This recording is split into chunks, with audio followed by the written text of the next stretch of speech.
দেখুন, পরাশরীয় হোরাশাস্ত্রে মহর্ষি পরাশর মোট 42টি দশার কথা উল্লেখ করেছেন। তার মধ্যে যোগিনী দশার ক্ষেত্রে বিশেষ গুরুত্ব দেওয়া প্রয়োজন বিচার সাপেক্ষে। তাই দশা অন্তর্দশা বিচারে এই দশাটির মূল্য অপরিসীম। আজকে জানবো উল্কার দশা চলাকালীন অন্যান্য অন্তর্দশাগুলির সমন্বয়ে কি ফল জাতক জাতিকার জীবনে পড়ে থাকে। উল্কার দশায় উল্কার অন্তর্দশায় ফল সাধারণত হঠাৎ করে শত্রুর দ্বারা ধনহানি এবং গৃহনাশ এবং ভয়ে, শত্রুর ভয়ে তাকে গৃহ ছাড়তে হতে পারে। উল্কার দশা সিদ্ধার অন্তর্দশা, শত্রু দ্বারা ধনহানি হতে পারে। উল্কার দশা সংকটার অন্তর্দশায় মৃত্যু ভয় ভীষণভাবে দেখা যায়।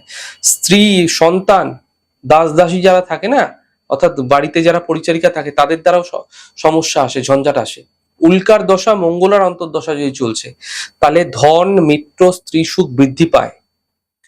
যদি উল্কার দশা পিঙ্গলার অন্তর্দশা চলছে তাহলে চর্মজাতীয় সমস্যা, স্কিন ডিজিজ, খোঁচ প্যাঁচড়া, বিভিন্ন ধরনের রোগ এবং একই সাথে সেই দশায় ভ্রমণে বিপত্তিও দেখা যেতে পারে।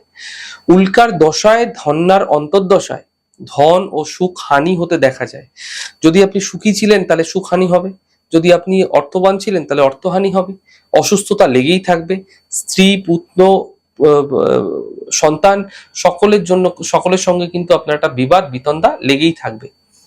উল্কার দশা ভ্রামরীর অন্তর্দশা যদি চলছে তাহলে মানসিক উদ্বেগ হতে পারে, শত্রু ভয় বৃদ্ধি পেতে পারে।